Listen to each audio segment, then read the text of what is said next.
प्यारे दोस्तों, अस्सलाम वालेकुम। आप देख रहे हैं इरफानी नेटवर्क यूट्यूब चैनल और मैं हूं मोहम्मद इरफान, झारखंड। दोस्तों, दुनिया का सबसे ज़्यादा पूछा जाने वाला सवाल, हर जगह एक सवाल काफ़ी तेज़ी के साथ पूछा जाता है, ख़ास करके गैर इस्लामिक लोगों के द्वारा, हिंदू भाइयों के द्वारा एक सवाल काफ़ी तेज़ी के साथ पूछा जाता है, बार बार पूछा जाता है और सर्च किया जाता है कि आखिर हिंदू गैर मुस्लिम आखिर मक्का मदीना में प्रवेश क्यों नहीं कर सकते हैं, आखिर उनको क्यों नहीं जाने दिया जाता है, आखिर क्या वजह है कि हिंदू एक गैर मुस्लिम मक्का मदीना में प्रवेश क्यों नहीं कर सकता है। तो दोस्तों, आज इसी बड़े टॉपिक के ऊपर हम बात करने वाले हैं, आपको बताने वाले हैं कि आखिर एक गैर मुस्लिम मक्का मदीना के अंदर क्यों नहीं प्रवेश कर सकता है, और अगर प्रवेश कर सकता है तो उसके लिए उसको कौन सा वीज़ा अपनाना पड़ेगा, जिस वीज़ा के अपनाने के बाद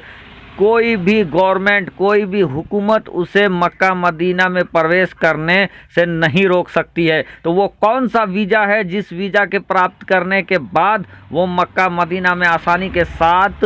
दाखिल हो सकता है, हम आपको आगे जानकारी देने वाले हैं, बताने वाले हैं। लेकिन दोस्तों, आपने भी सुना होगा, गालिबन आपसे भी कई हिंदू भाइयों ने ये सवाल किया होगा कि आखिर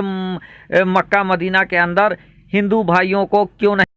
एंट्री मिलता है, उनको क्यों नहीं अंदर जाने दिया जाता है। दोस्तों, अगर आप भी इस सवाल का जवाब जानना चाहते हैं, अगर आप भी इस मसले में इंटरेस्ट लेते हैं, तो इस वीडियो को शुरू से लेकर लास्ट तक देखें, ताकि आपसे भी अगर कोई सवाल पूछे तो आप उसको जवाब दे सकें, साथ ही साथ उस वीज़ा के बारे में भी आप बता सकें उसको कि जिस वीज़ा के होने के बाद वो आसानी के साथ मक्का मदीना में प्रवेश कर जाएगा। तो दोस्तों, इस वीडियो को शुरू से लेकर अंत देखें। साथ ही साथ अगर आप पहली बार मेरे यूट्यूब चैनल इरफानी नेटवर्क में विजिट कर रहे हैं, इस वीडियो को देख रहे हैं, तो जल्दी से मेरे यूट्यूब चैनल इरफानी नेटवर्क को आप कर लीजिए सब्सक्राइब, साथ ही साथ बेल के बटन को ऑन करें और ऑल नोटिफिकेशन के ऑप्शन को दबा लें। दोस्तों, अगर आपका भी ये मानना है कि Islam is a religion of peace, Islam शांति का धर्म है, पैगंबर इस्लाम ने पूरी दुनिया के अंदर जो इस्लाम को फैलाया है, उसका मूल मंत्र इस्लाम की पाकीज़गी, प्यारे आका मोहम्मद मुस्तफ़ा सल्लल्लाहु ताला अलैहि वसल्लम का इखलास और मोहब्बत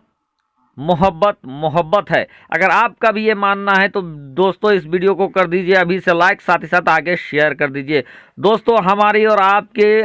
रोज़मर्रा ज़िंदगी में एक सवाल काफ़ी टकराते रहता है, और एक मुसलमान होने के नाते लोग पूछते हैं कि आखिर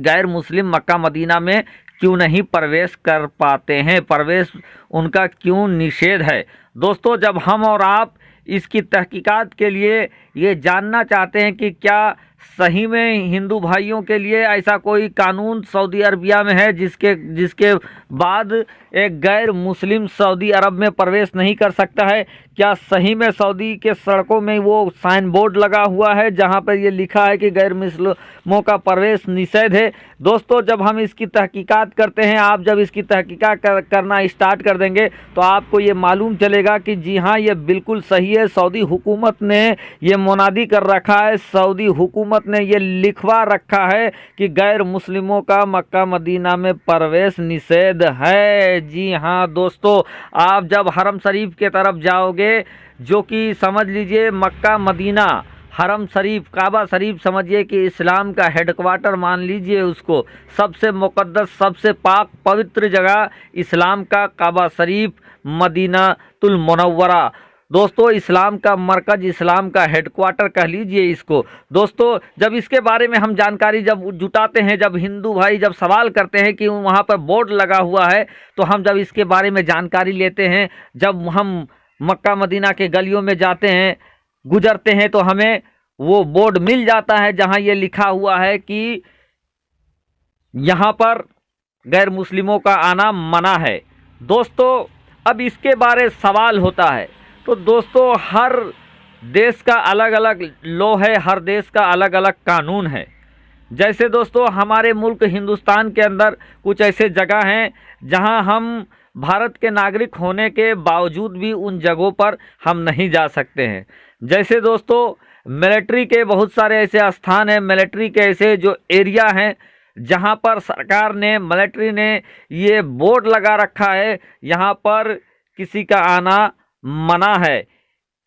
तो दोस्तों, अगर हम सरकार के इस फैसले के ऊपर अगर सवाल उठाते हैं कि सरकार ने क्यों यहाँ पर जाने से मना किया है, तो ये अपने आप में बहुत बचकाना होगा, क्योंकि सरकार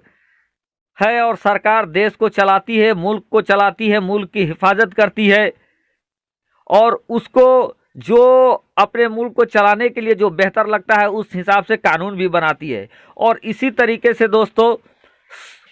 दूसरे मुल्क, भारत के अलावा भी दूसरे मुल्क है, आप अमेरिका का मिसाल ले लीजिए, आप इंग्लैंड का मिसाल ले लीजिए, जिसमें अगर आप अमेरिका इंग्लैंड के अंदर अगर आप एंट्री चाहते हैं तो आपको उनके वीज़ा में जो शर्तें हैं उन शर्तों को मानना पड़ेगा। यहाँ तक दोस्तों कुछ ऐसे शर्तें हैं जहाँ तक अगर आपके पास अगर नशीली पदार्थ होने पर आपको मृत्यु दंड तक की सज़ा हो सकती है, मिल सकती है। और इन तमाम चीज़ों को जानने के बाद स्वीकृति देंगे तब आपको अमेरिका और इंग्लैंड के अंदर एंट्री मिलेगा। तो दोस्तों, अगर आप चाहेंगे कि हम इंग्लैंड, अमेरिका, फ्रांस, दूसरे मुल्क, रसिया, दूसरे मुल्कों के वीज़ा में जो और वहाँ के वीज़ा प्राप्त करने के लिए जो नियम है उसको ना मानते हुए हम वहाँ एंट्री कर ले, तो ये कतई भी मुमकिन नहीं है। आपको हर हाल में अगर वहाँ जाना है तो उनकी नियमों को मानना ही पड़ेगा। इसी तरह दोस्तों, सऊदी हुकूमत ने अपने वीज़ा के अंदर ही ये प्रावधान कर रखा है, अपने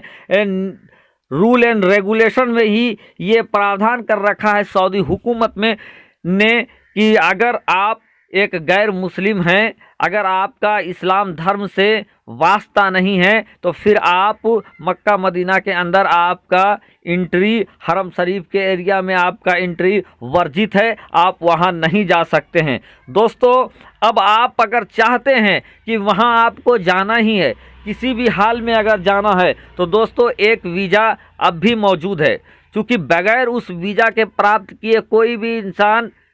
गैर मुस्लिम खास करके मक्का मदीना में एंट्री नहीं कर सकता है। तो दोस्तों, अगर आप पूछेंगे तो वो वीज़ा क्या है, जिस वीज़ा के मिलने के बाद और जिस वीज़ा के साथ होने से कोई भी इंसान मक्का मदीना में आसानी से एंट्री कर लेता है, तो दोस्तों वो वीज़ा कोई और नहीं बल्कि उस वीज़ा का नाम है ला इलाहा इल्लल्लाह मोहम्मदुर रसूलुल्लाह। अगर दोस्तों आपने कलमा पढ़ लिया है, अगर आपने कलमा पढ़ के इस्लाम में अगर दाखिल हो गए हैं, तो ये आपके लिए सबसे बड़ा वीज़ा है। आप चाहे पहले किसी भी धर्म में हो, आप पहले किसी भी रिलीजन में हो, लेकिन अगर आपने एक बार कलमा पढ़ के इस्लाम को अपना लिया तो कोई सऊदी की हुकूमत के पास वो ताकत नहीं है जो आपको, आपके सारे डॉक्यूमेंट सही हो, आप किसी भी तरीके के गलत एक्टिविटी में संलिग्ध नहीं हो और आपको वो रोक देगी। तो दोस्तों, मक्का मदीना में जाने का सबसे बड़ा वीज़ा अगर कोई है तो वो है ला इलाहा इल्लल्लाह मोहम्मदुर रसूलुल्लाह। यही है वो कलमा जो आपको मक्का मदीना ले जाएगी। ये है वो कलमा जो आपको अरब के सख्त से सख्त कानून से भी बचा लेगी। ये कलमा है, ये वीज़ा है। तो दोस्तों, अगर जिन लोगों को ज़्यादा मक्का मदीना जाने की उत्सुकता है तो फिर उनके पास एक ऑप्शन है, क्योंकि गैर मुस्लिम तो वहाँ जा नहीं सकते हैं, आपके पास एक ही ऑप्शन बचता है कि अगर ज़्यादा आपको जाना है, चूँकि ये दुनिया जानती है कि मक्का मदीना इस्लाम का हेडक्वार्टर है, मक्का मदीना इस्लाम का कंटोनमेंट एरिया है, मक्का मदीना इस्लाम का पाक पवित्र और मुक़द्दस जगह है, और वहाँ गैर इस्लामिक लोगों का जाना कोई ज़रूरी नहीं। लेकिन फिर भी अगर आप वहाँ जाना चाहते हैं, यहाँ चाहते हैं, इस्लाम के इस मुक़द्दस शहर में एंट्री करना चाहते हैं, तो फिर दोस्तों आपको कलमा को हासिल करना पड़ेगा, कलमा पढ़ना पड़ेगा। तो अगर आप सऊदी के इस शर्त पे खरे उतरते हैं तो फिर आप यहाँ पे जा सकते हैं, नहीं तो दोस्तों सऊदी हुकूमत का साफ साफ कहना है कि गैर मुस्लिम यहाँ पे नहीं जा सकते हैं। अब अलग अलग देश है, अलग अलग देश का अपना अपना कानून है दोस्तों। तो सऊदी का यही कानून है कि गैर मुस्लिमों को वो यहाँ पर एंट्री नहीं देंगे, तो फिर हम और आप उसके इस कानून के ऊपर सवाल नहीं उठा सकते हैं। ये उनका अपना तरीका है। हो सकता है वो सुरक्षा की दृष्टि से ऐसा कानून बनाए होंगे कि ये इस्लाम का सबसे पाक पवित्र मुक़द्दस जगह, यहाँ पे गैर मुस्लिम आएंगे तो कुछ कर सकते हैं, नुकसान पहुँचा सकते हैं, यहाँ, या कोई और दूसरा उनका मंसूबा हो, अंदेशा हो, शक हो, शुबा हो, इसीलिए उन्होंने ये कानून बना रखा है। तो अगर हमें मक्का जाना है तो फिर कलमा अपनाना है।